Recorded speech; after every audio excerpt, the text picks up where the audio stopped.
When a narcissist realizes they have lost a controlling person, why does a narcissist act out and feel distressed when they realize they'd lost the real one?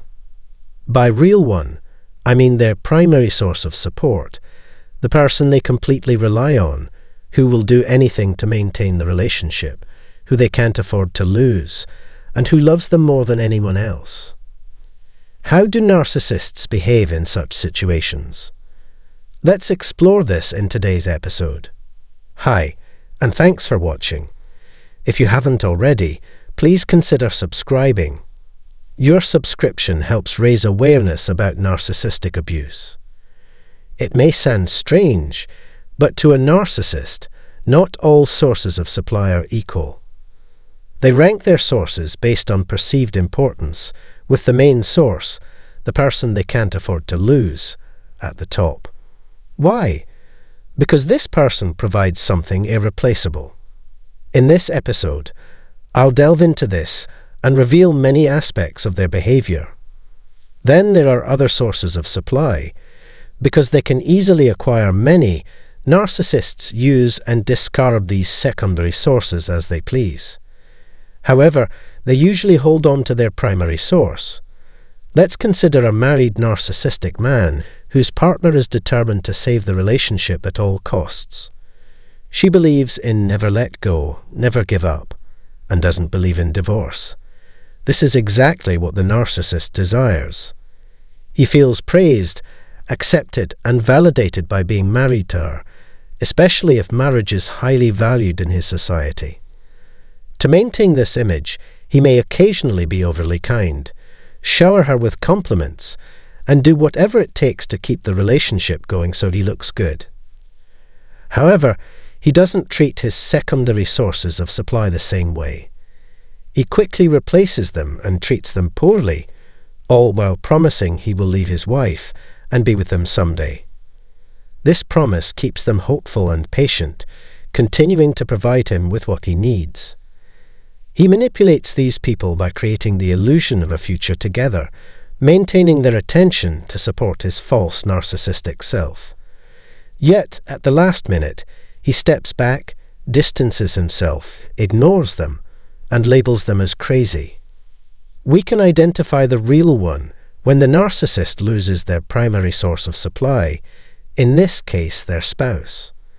For a narcissist, there's no true real one because they exploit all their sources of supply, albeit in different ways.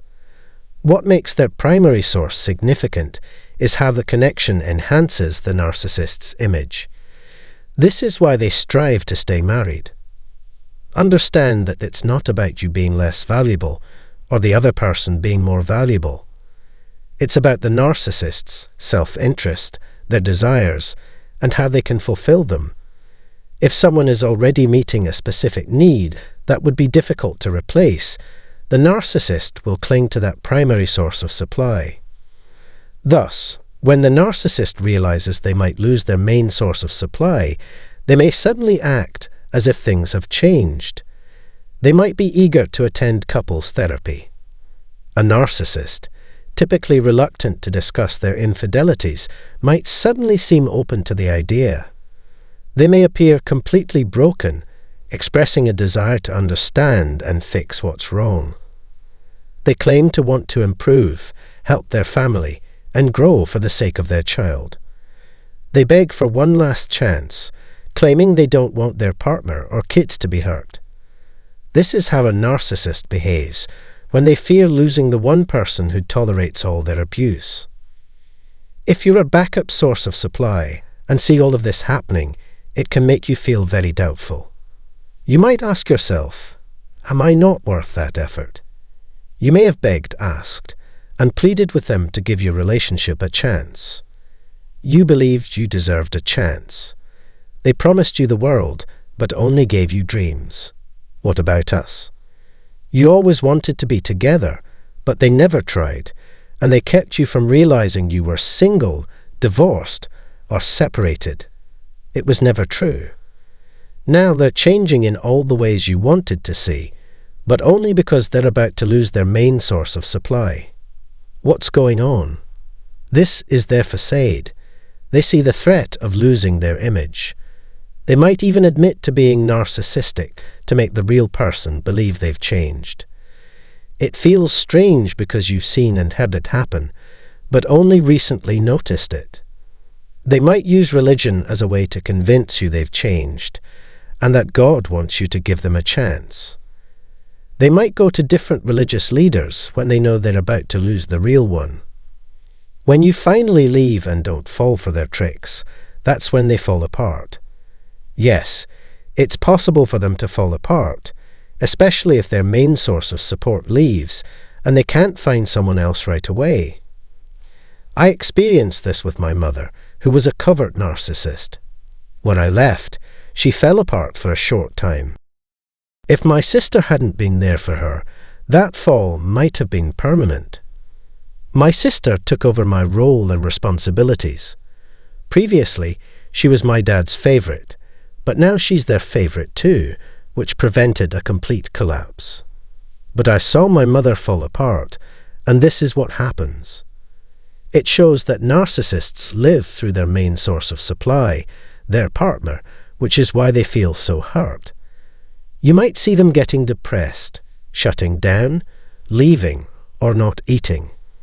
This might make you doubt their narcissism, thinking they have realized they need to change, are very sorry for what they did, and deserve another chance.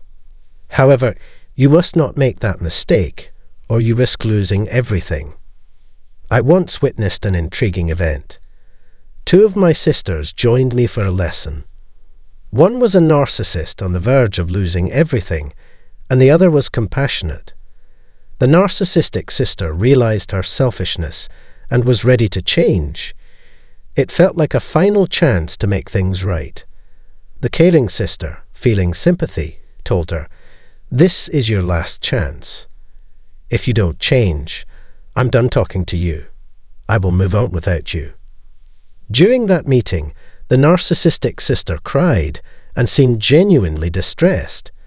She admitted her faults, promised to improve, and asked for guidance on how to change. I told her, "You need to give up all the distractions and start anew." She scheduled another lesson, and I thought, maybe things are working out. But when the next session came, only the caring sister returned, completely broken.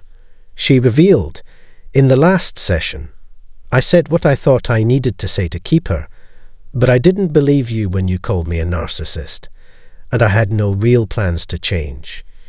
Since then, my sister hasn't talked to me. What should I do?" I was at a loss for words because I was dealing with my own issues as a narcissist. I had to let her go because she admitted she was using me as a source of supply and that I was only getting in the way. I told her, "I can't help you anymore. You need to be alone and face the emptiness. It's incredibly frightening, but you have to endure a lot of hardship to understand who you are and what you've done to others." This is what a narcissist does when they realize they'd lost their true self and their primary source of supply. Losing secondary sources affects them differently, but that doesn't mean you are less valuable as a secondary source. That's all for today's show. I hope you found it helpful. Do you agree? If so, please share your thoughts in the comments below. See you next time. As always, until then, let the healing begin and continue.